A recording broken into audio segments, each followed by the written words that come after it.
How much are Southwest points worth? Southwest points value are between 1.5 to 2 cents each, and you can figure this out yourself. Southwest lets you book any flight that they offer in either dollars or in points. So, what you can do is look up the cost of any flight in both dollars and points. And what you want to do is take the dollars price and divide it by the points price. And that's going to give you a range of, like, let's say 0.016.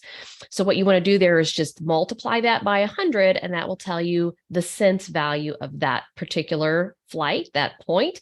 And that one is 1.6 cents. So anytime you do that math, you'll come up with a value between 1.5 to 2 cents on Southwest flights.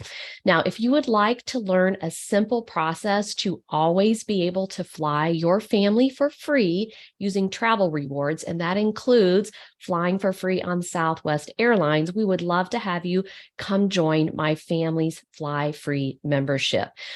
It is time to put your family's travels back at the top of your to-do list.